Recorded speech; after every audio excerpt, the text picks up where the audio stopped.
menanggapi press conference yang dilakukan oleh Saudara Denny Sumargo dan tim kuasa hukumnya, saya menanggapi poin-poin yang disampaikan terdahulu terkait dengan laporan Saudara Denny Sumargo ke Polda Metro Jaya atas dugaan tindak pidana yang diatur dalam pasal 372 Junto 263 dengan terlapor Saudara Ditya bahwa kita akan siap membuktikan bahwa apa yang disangkakan dan dilaporkan oleh Saudara Denny Sumargo dan tim kuasa hukumnya itu tidak sepenuhnya benar, bahkan tidak benar.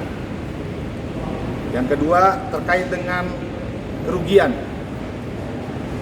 yang dimaksud oleh Denny Sumargo sebelumnya disampaikan ada kurang lebih 700 juta.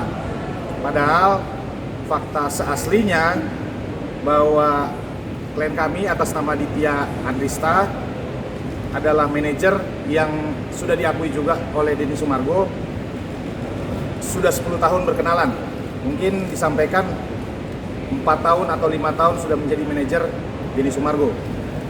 Dan kami mencatat sejak tahun 2018 hingga tahun 2021, Agustus 2021, ada banyak kewajiban Denny Sumargo yang belum diselesaikan kepada klien kami. Kalau kita total kemarin itu besarannya 1,7 miliar, 1.746.425.425 rupiah. Itu terhitung dari tahun 2018 hingga tahun 2021 di bulan Agustus. Perlu saya sampaikan terkait dengan talent yang disebut Denny Sumargo Management. Itu Denny Sumargo Management juga disampaikan bahwa itu talent manajerial pribadi, dan sudah disampaikan kepada kami tim kuasa hukum bahwa tahun 2019 itu sudah tidak ada. Jadi pada saat manajer dari Denny Sumargo atau manajer dari talent-talent lain mendapatkan pekerjaan, itu sudah tidak mengatasnamakan Denny Sumargo atau manajemen Denny Sumargo, Densu Manajemen. Artinya pembentukan Densu Manajemen juga hanya sekedar lisan kesepakatan antara manajernya dengan Denny Sumargo. Artinya tidak ada perjanjian tertulis bahwa sudah diakui fee yang disampaikan kepada atau yang diberikan kepada manajernya Ditya Andrista itu 20-25%. 20-25%. Artinya tidak ada kepastian. Karena memang tidak ada yang dibuat secara tertulis. Maka apapun yang disampaikan terkait dengan kerugian itu jauh lebih besar kerugian manajernya atau klien kami saat ini ketimbang kerugian dia. Lalu bisa saya sampaikan lagi terkait dengan dia tidak transparan, bahwa faktanya artis itu mintanya beres. Lu sebagai manajer cariin gua kerjaan, lu cariin kerjaan buat gua, lu selesaikan semuanya, bahkan kontrak-kontraknya. Dan itu bukan hal yang baru. Dan setiap pekerjaan yang ditawarkan oleh klien itu pasti disampaikan secara lisan dulu kepada talentnya, termasuk kepada Denny Sumargo. Boleh kami catat bahwa tahun 2018 penghasilan Denny Sumargo yang di-create oleh Saudara Ditya atau klien kami 721. Tahun 2019 1,785 juta, naiknya 100%. Di tahun 2020 itu 2.600.000.000, naik lagi. Tahun 2021 sampai Agustus 2,9, hampir mencapai 3 miliar. Artinya ada progres.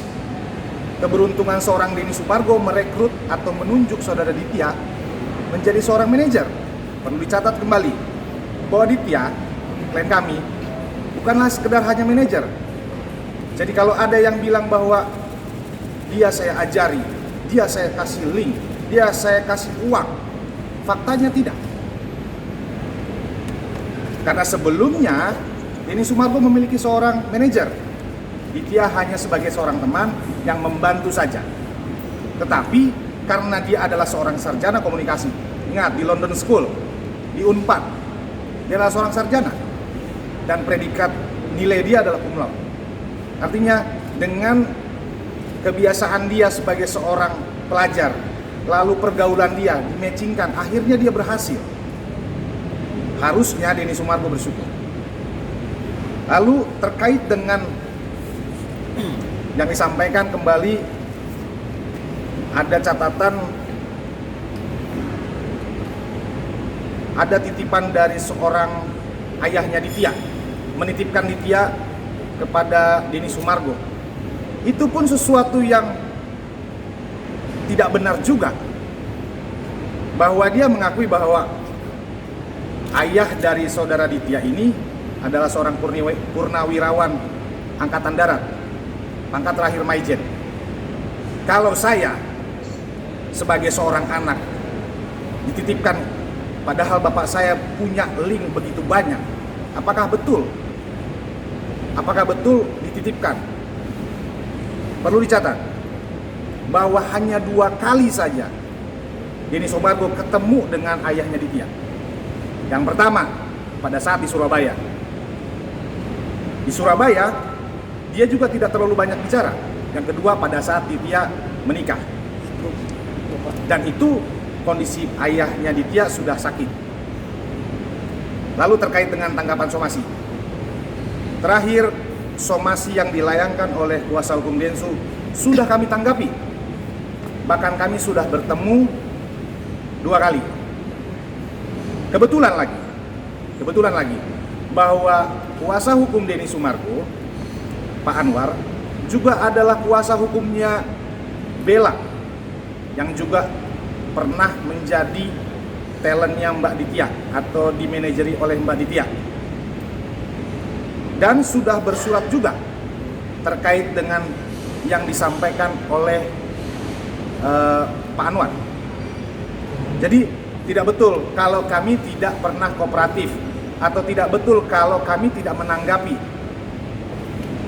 Ya, terkait dengan isu miring, mereka sampaikan bahwa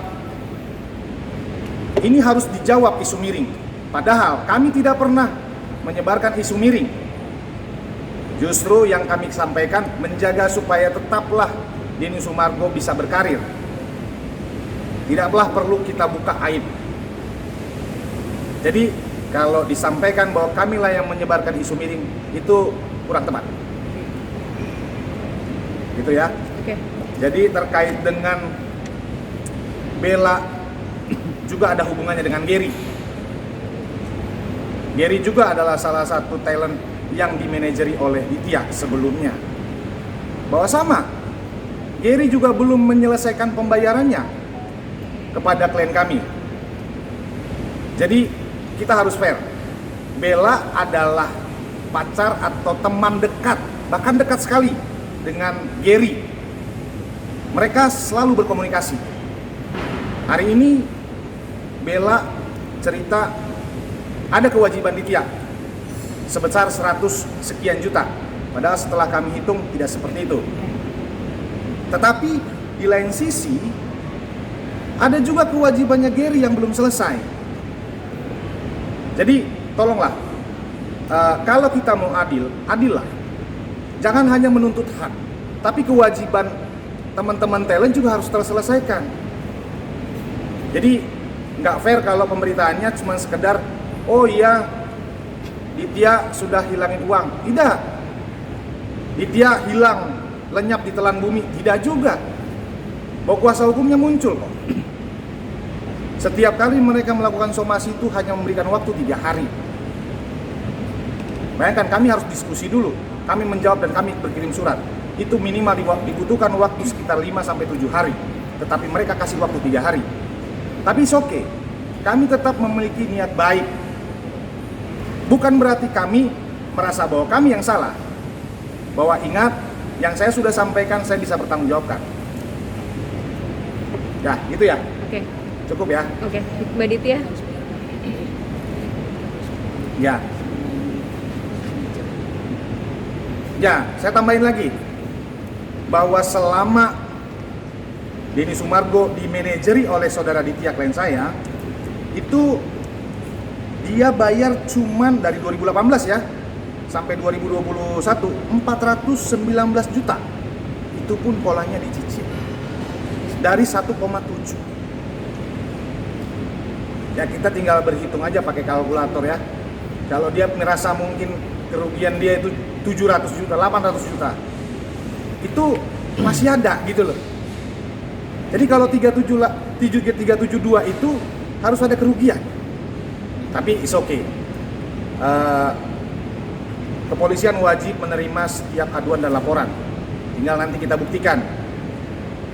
Gitu ya.